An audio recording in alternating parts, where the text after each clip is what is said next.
안녕하세요. AWS 강의실입니다. 이번 시간에는 제가 서벌레스로 어떻게 백엔드 개발을 하는지, 개발 환경부터 시작해가지고 어떻게 효율적으로 개발하는지에 대해서 쭉 설명을 드릴 예정인데요. 그 과정 중에 첫 번째로 오늘은 SLS 베리가 뭔지에 대해서 살펴볼게요. 일단은 배경을 설명드리면은 많은 분들이 알고 계시다시피 저는 서벌레스에 정말 진심입니다. 서벌레스로 개발하는 걸 좋아하고 제 개발 모토 중에 하나는 가능한 많은 문제를 서벌레스로 풀어보자인데요. 그만큼 저는 서벌레스로 개발을 많이 해왔고 그 과정에서 여러가지 비효율적인 면들을 개선하고자 노력을 많이 해왔습니다. 그 중에 하나가 제가 주축이 돼서 다른 분들과 같이 만든 SLS 벨이라는 프레임워크인데요. 이것에 대해서 간단하게 소개를 드릴 겸 제가 서벌레스로 개발을 어떻게 하는지 잠깐 보여드릴게요. 제일 먼저 우리가 카운터 API를 한번 만들어 볼 거예요. 이건 데모인데요. 네, HTTP API고요. 첫 번째는 풋입니다. 풋 카운터인데요. 카운트를 받은 숫자만큼 올려주는 거예요. 되게 간단하죠. 두 번째는 get 카운터인데요. 현재 카운트 및 가장 최근에 업데이트한 날짜를 가져온 겁니다. 요거 두 개는 제가 DynamoDB를 사용해서 만들 거고요. 그래서 HTTP로 풋을 하면은 카운트가 올라가고 HTTP get을 하면은 카운터를 가져올 수 있는 그런 겁니다. 거기다가 가장 최근에 업데이트한 날짜까지. 거기다가 우리가 문서와 그리고 테스트까지 우리가 한번 해볼게요. 그래서 이 과정을 어떻게 효율적으로 할 것인지에 대해서 제가 보여드리고자 합니다. 일단 아키텍처는 되게 간단하죠? 이렇게 API 게이트웨이 있고요. 람다 2개 있고 DynamoDB 있습니다. 그래가지고 요거는 푸시고 요거는 get이죠. 람다 함수 2개 있고 이렇게 DynamoDB 하나 있는 되게 간단한 구조인데요. 일단 개발 환경은 저는 VS 코드를 쓰고요. Node.js 언어를 좋아합니다. 어떤 분들은 파이썬도 자주 쓰긴 하는데 저는 Node.js를 되게 좋아해요. 타입스크립트는 아니에요. 그리고 서벌레스 프레임워크를 사용합니다. 이 서벌레스 프레임워크가 뭔지는 제가 다른 영상에서 소개드렸지만 간단하게 말씀드리면은 AWS의 람다를 혹은 람다와 관련된 서벌레스 환경을 프로젝트라든지 인프라 환경을 관리할 수 있는 일종의 프레임워크고요. AWS 버전으로는 AWS SAM, 서벌레스 어플리케이션 매니저가 있죠. 근데 요거는 제가 사용하지 않고 저는 서벌레스 프레임워크라는 별도의 프레임워크를 사용합니다. 그리고 제가 만든 SLS 벨이라는 프레임워크가 있는데 이거는 서벌레스 개발을 좀 더 쉽게 하기 위한 프레임워크고요. 요 서벌레스 프레임워크를 한 번 더 랩핑했다고 보시면 돼요. 이 기능들은 제가 좀 이따 소개를 드릴게요. 그래서 결과적으로는 이 SLS가 하는 역할은 여러 가지가 있는데 이렇게 서벌레스 프레임워크를 좀 더 쉽게 만들어주는 여러 가지 기능들이 있습니다. SLS 벨의 자세한 기능들은 제가 앞으로 소개드리기로 하고 이번에는 데모 위주로 좀 진행을 할게요. 그래서 SLS 벨의 기능은 람다 API를 정의해준다든지 메모리, 트리거, 수행시간 이런 것들을 미리 정해주고 인풋 파라미터, 아웃풋 파라미터의 타입을 체크한다든지 필요한 거다라든지 이런 것들을 모두 체크해줍니다. 그리고 이거 정의를 기반으로 서벌레스 프레임워크 템플릿이라든지 다동 생성 문서화를 해주는데요. 이런 것들은 제가 앞으로 보여드릴게요. 자세한 내용은 제가 후속 강의에서 말씀드리도록 하겠습니다. 그리고 마지막으로 정의된 문서를 기반으로 로컬 테스트 같은 것들도 가능하기 때문에 이것도 역시 보여드릴게요. 자, 그럼 바로 데모로 하도록 하겠습니다. 자, 제가 SLS 베리 템플릿이라는 GitHub를 하나 만들었는데요. 여기서 다운로드 받으시면 됩니다. 그래서 여기서 한번 git을 클론해서 한번 사용해 볼게요. 아직 리드맨 작성을 못했는데 제가 조만간 작성하도록 하겠습니다. 그래서 이렇게 비주얼 코드를 하나 열고요. 그 다음에 git 클론, 그 다음에 적당한 곳에다가 제가 클론을 할게요. 제가 자주 쓰는 여기다가 클론을 해보도록 하겠습니다. 자, 클론이 됐고요. 자, 이 프로젝트에서 제일 먼저 해야 되는 거는 이 서벌레스 템플릿.yamar을 살펴보는 것입니다. 이 서벌레스 언더바 템플릿.yamar은 우리가 서벌레스 프레임워크를 사용하기 위해서 정의하는 여러 가지 내용들의 템플릿이에요. 무슨 말인지는 이따 설명드릴게요. 일단은 서비스명을 만들도록 하겠습니다. 데모 HTTP API. 그 다음에 앱 이름은 백엔드로 할게요. 자, 그러면은 이미 정의되어 있는 여러 가지가 있는데 런타임이라든지 IAM 롤 이름이라든지 여러 가지 내용들이 정의되어 있는데 이건 서벌레스 프레임워크에 대한 내용이니까 자세한 내용은 생략하기로 하고요. 쭉 내려 보시면은 제가 이렇게 디폴트 IAM 롤을 하나 만들어 놨어요. 여기 보시면은 매니지드 폴리시 쭉 있고 여러 가지가 있는데 여러분께서 취소 선택을 하시면 됩니다.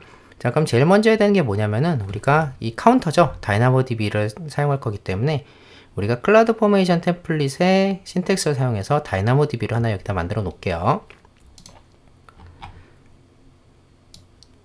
저는 이렇게 하나 미리 만들어 놔서 복사 붙여넣기를 하도록 하겠습니다. 자, 그러면은 여기 보시면은 다른 DynamoDB 테이블 신텍스가 비슷한데 요 부분이 달라요. 딱 요 부분이 다른데 요 부분은 뭐냐면은 여기저기서 많이 있죠. 요 부분은 우리가 보시면은 다덴브 파일이 있는데 요 다덴브 파일의 스테이지와 버전 요게 여기로 자동으로 들어가게 됩니다.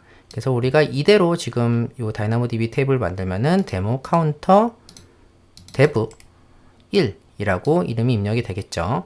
그래서 DynamoDB 테이블을 만들었고 카운터 id 언더바 id 그리고 요걸 가지고 해시 키로 사용하는 DynamoDB 테이블이 완성이 됐습니다.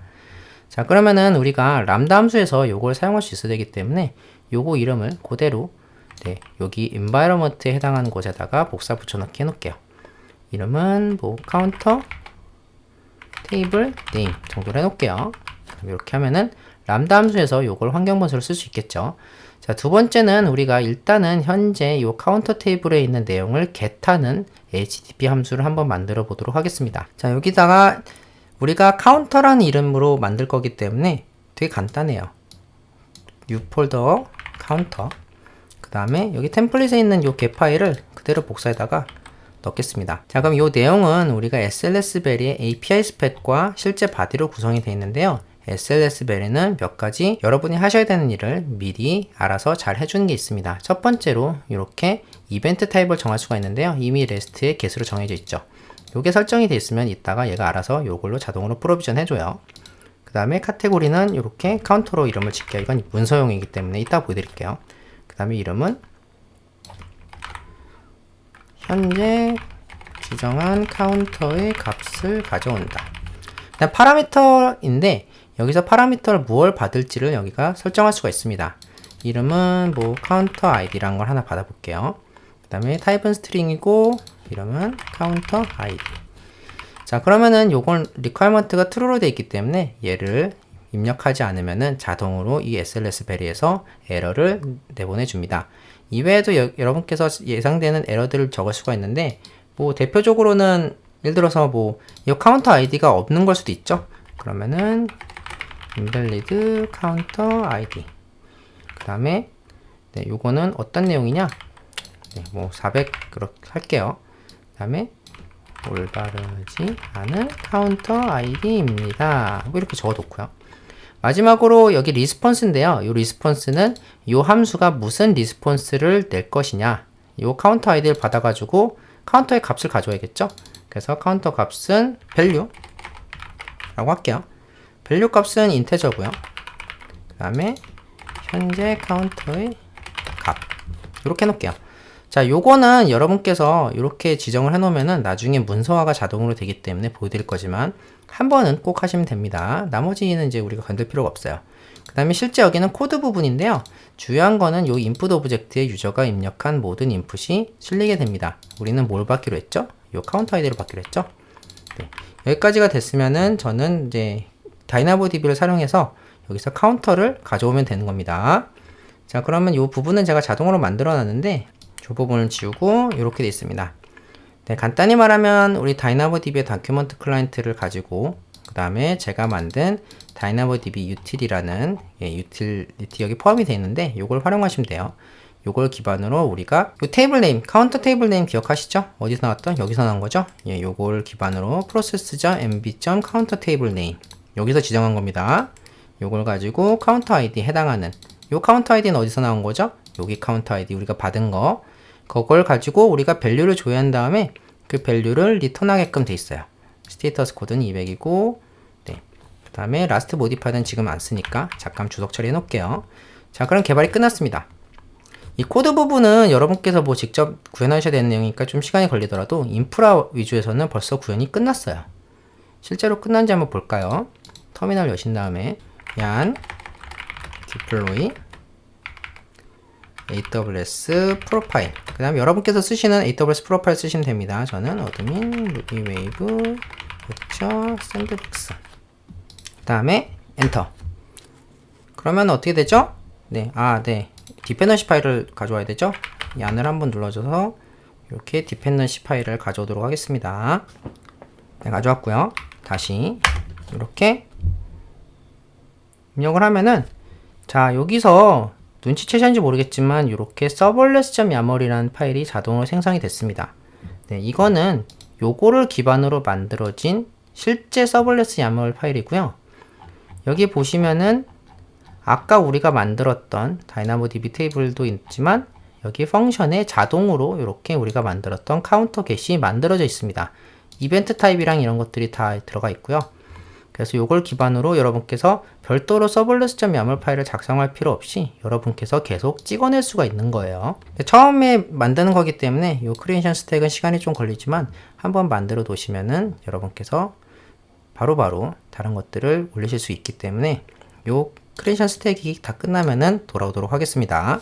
네, 한 70초 정도 걸렸는데 우리가 API가 두 개가 만들어졌어요. 여기 템플릿 하나, 제가 삭제 안 한 거, 그리고 카운터 하나. 저희는 이걸 활용해 볼 거기 때문에 방금 전에 만들었던 이 API를 가지고 한번 실험을 해볼게요.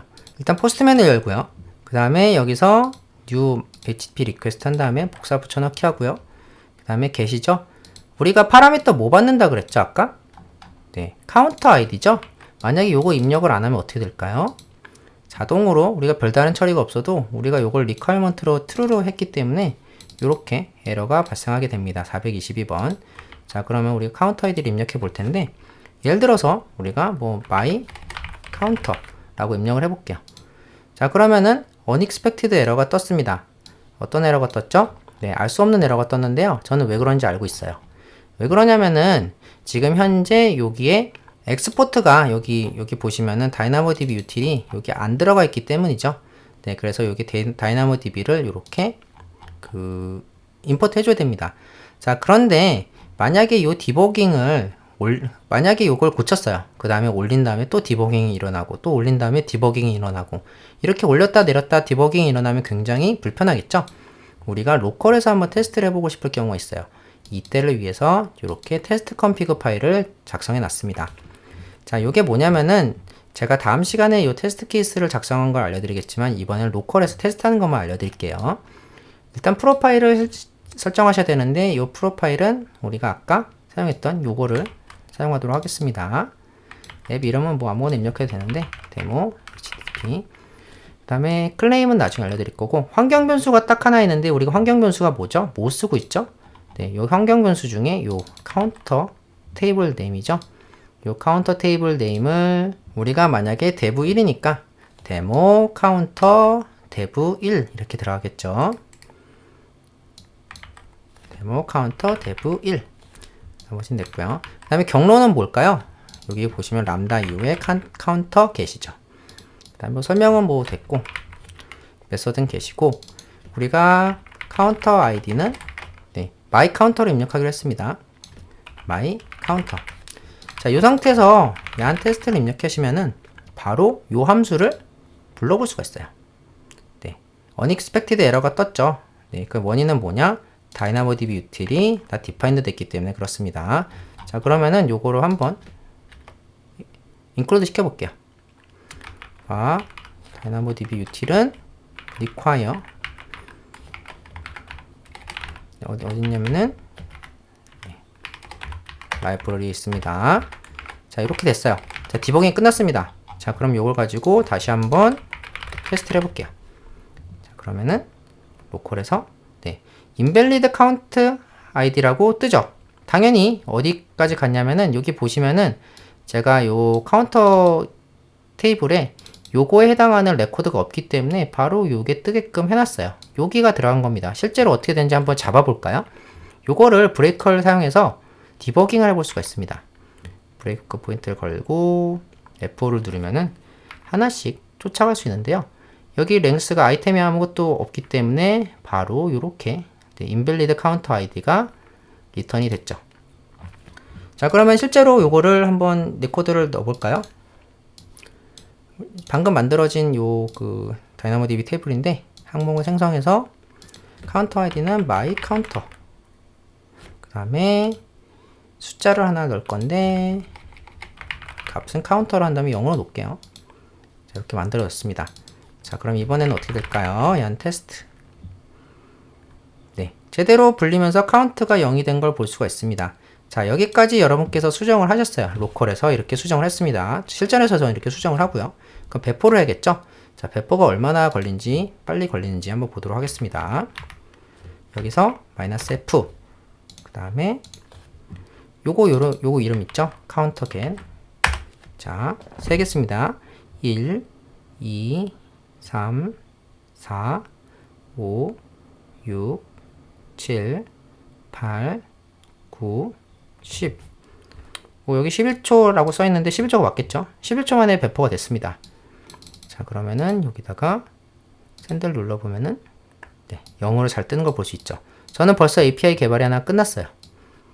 자, 그럼 이 API 수정도 얼마나 쉬우냐? 제가 예를 들어서 여기다 밸류에다가 키 해가지고 뭐 예를 들어서 시크릿 밸류를 같이 준다. 예를 들어서 뭐 이렇게 이런 것들을 입력했어요. 그 다음에 다시 만약에 여러분께서 배포를 하신다. 그러면은 다시 아까처럼 빠른 시일 내에 배포를 하실 수가 있는 거예요. 로컬에서 테스트 해보셔도 되지만 만약에 실제로 여러분께서 뭐 장애 상황이 나서 수정을 한 다음에 디버깅을 했다. 그러면은 10초 만에 배포가 끝나서 실제 유저는 이렇게 새롭게 된 API를 사용할 수가 있는 겁니다. API도 굉장히 빨리 개발했죠. 자, 이건 지우고요. 자, 그러면은 우리가 두 번째 API를 만들 건데요. 이번엔 푸시죠. 얼마나 빨리 만들 수 있는지 한번 보도록 하겠습니다. 자, 요거를 복사 붙여넣기. 이번엔 푸시입니다. 그 다음에 몇 가지만 바꾸면 돼요. 일단 메소드는 푸시고요. 설명 좀 바꿀게요. 현재 지정한 카운터의 값을 업데이트한다. 자, 그 다음에 파라미터가 하나 더 추가됐죠. 뭐가 추가됐죠? 네, 뭐 밸류라고 할게요. 밸류. 그 다음에 이렇게 복사 붙여넣기 해서 이번에는 요게 타입이 인테저죠. 그 다음에 증감할 값. 네, 뭐 그 다음에 여기다가 증감된 값을 여기다 넣을 수 있고요. 끝났어요. 일단은 문서는 끝났습니다. 자, 이 부분은 제가 지우고요. 그 다음에 이 부분에다가 제가 이제 여기다가 코딩을 해놨는데 아까보다 더 간단해요. 자, 넣는 건 뭐냐면은 만들어놨는데요. 이렇게 만들어놨습니다. 간단하게 말하면은 이 DynamoDB 테이블을 업데이트하는데 똑같습니다. 카운터 아이디는 아까 받은 거, 그 다음에 우리가 인풋 오브젝트 밸류 하나 더 받아야 되죠. 그 다음에 여기다가 우리가 그 밸류를 업데이트하면서 마지막으로 업데이트한 날짜를 같이 업데이트하도록 해놨어요. 그 다음에 요게 끝나면은 returns value가 true이기 때문에 최신 업데이트된 내용을 여기서 받아서 요거를 그대로 뿌려주는 겁니다. 자, 요거는 이제 모먼트를 더해겠죠. 그냥 add moment. 그 다음에 requirement도 하나 더 넣고요.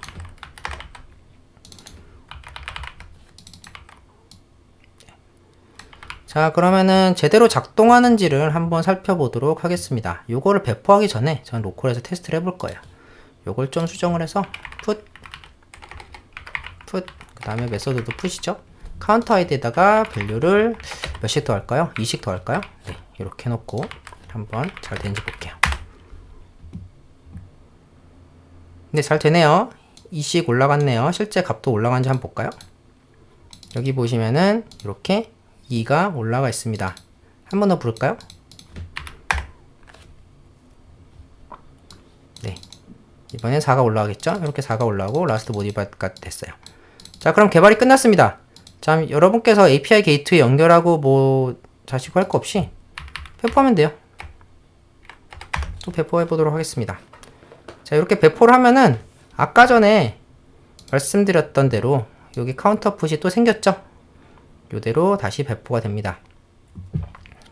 자, 그러면은 우리가 실제로 어떻게 스택에서 보이는지 보기 위해서 클라우드 포메이션을 이렇게 열어보면은 여기 보시면은 여기 클라우드 포메이션 스택이 이렇게 업데이트 되고 있고, 우리가 만들었던 요 람다 함수를 포함한 우리가 만들었던 다이나모DB 테이블이라든지 이런 것들이 다 클라우드 포메이션 스택으로 관리되고 있습니다. 자, 그럼 이 상태에서 우리가 다양한 설정들을 할 수 있는데 자세한 내용들은 제가 차차 강의가 시작되면서 해볼게요. 예를 들어서 우리가 요 람다 가보면은 우리 이름이 뭐라고 그랬죠? 카운터 겟이죠? 네, 요 람다 함수의 구성을 한번 보면은 여기 일반 구성에 메모리가 1024예요. 이거 너무 많죠? 이거 간단하게 한번 할 건데, 예를 들어서 뭐 500으로 지정하고 싶다.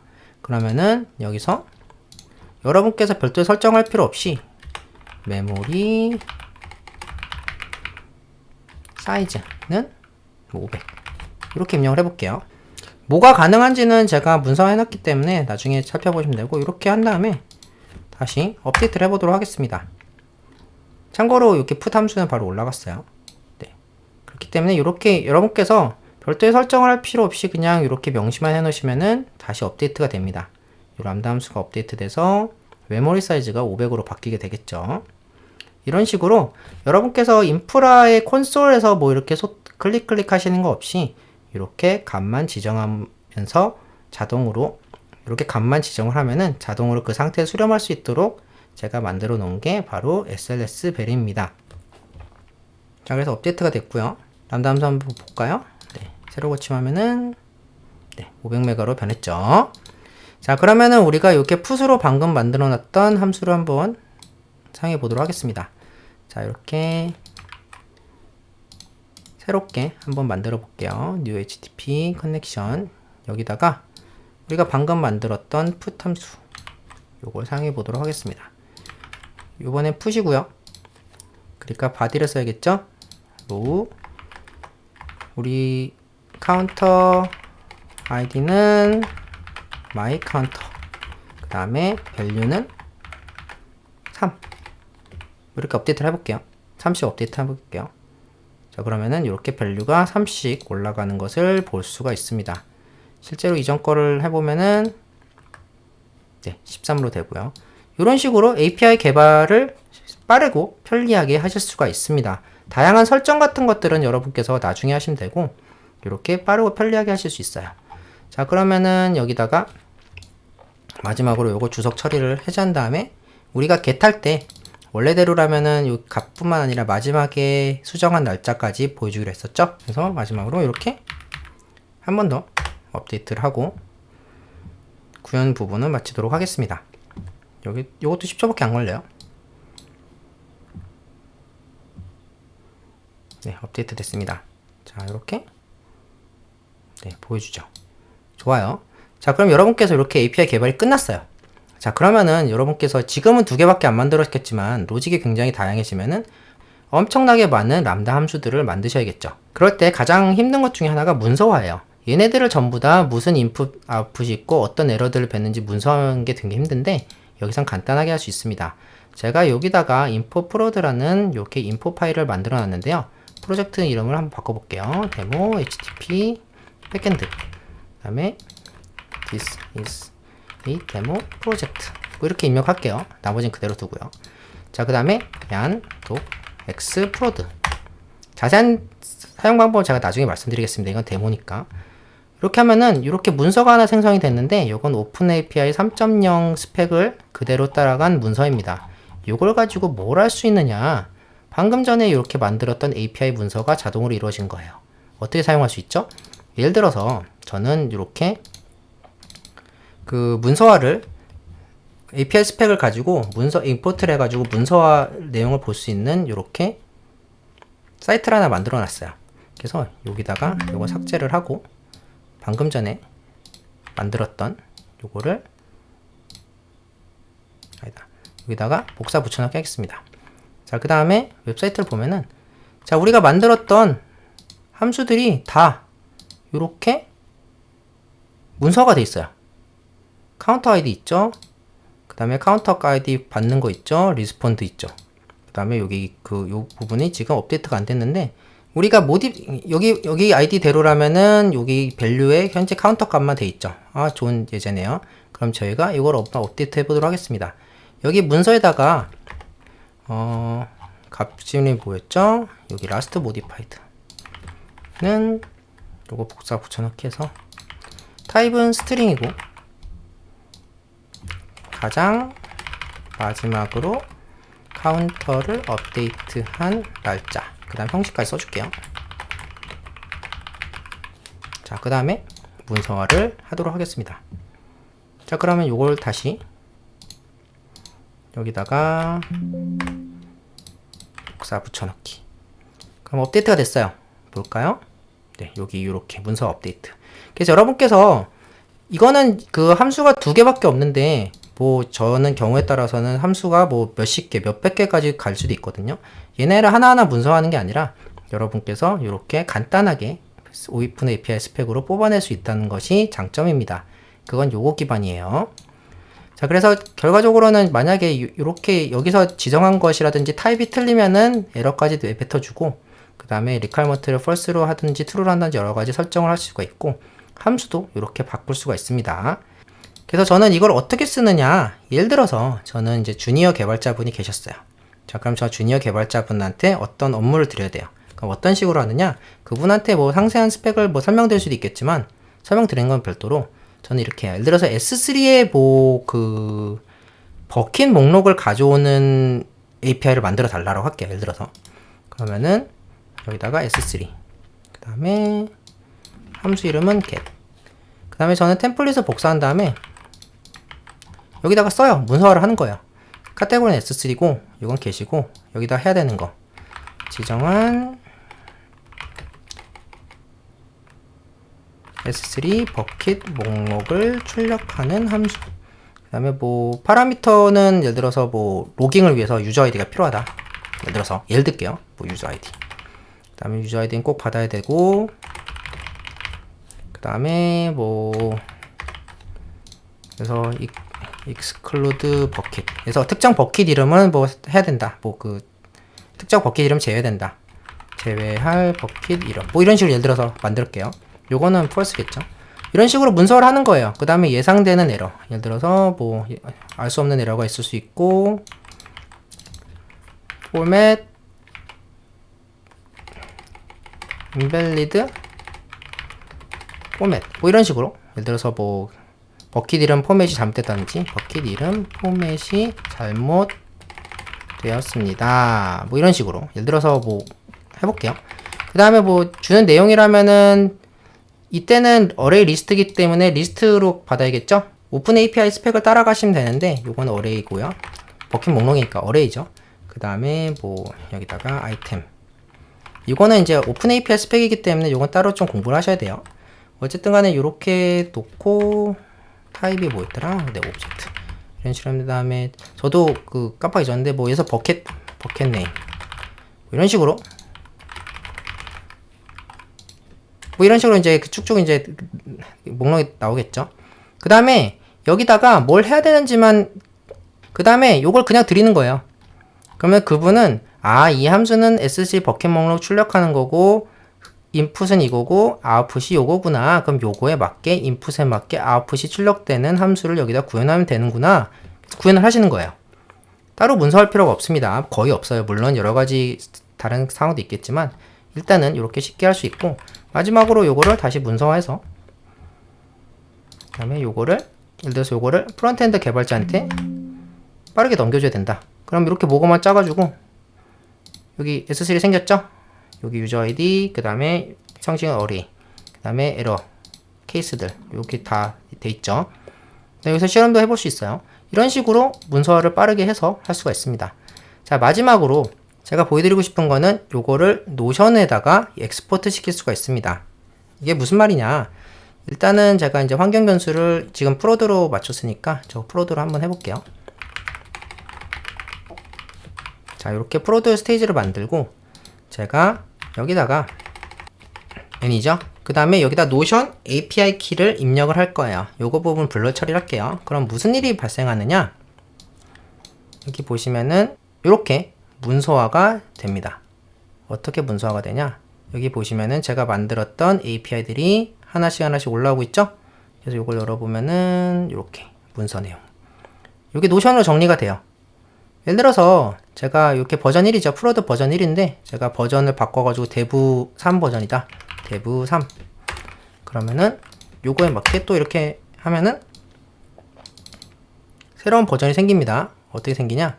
인포 데브는 제가 안 만들어 놨죠. 예, 인포 여기 프로드만 만들어 놨죠. 네. 그럼 인포 데브를 한번 만들어 볼게요. 이렇게 데브에서 데브. 요게 요 데이터베이스 아이디가 노션 데이터베이스 아이디인데요. 이렇게 만들고 이렇게 하면은 자, 요렇게 네, 데브 3이 이렇게 문서가 됐습니다. 이런 식으로 문서화도 가능합니다. 이외에도 다양한 기능들이 있는데요. 자세한 설명들은 제가 앞으로 이 SLS 베리를 어떻게 사용하시는지에 대해서 계속 강의를 드릴 거고, 다음 거는 아마 테스트 케이스에 대해서 만들 겁니다. 이번에는 간단하게 이렇게 테스트 케이스 하나만 보여드렸는데, 실전에서는 다양한 테스트가 가능하겠죠. 이 함수 불리고 그 함수 값을 다른 데 넣는다든지 이런 식의 로직, 이런 식들도 구현이 가능해서 그런 것들을 한번 보여드리도록 할게요. 혹시 궁금한 점 있으면 알려주시면 좋겠습니다. 지금까지 AWS 강의실이었습니다. 감사합니다.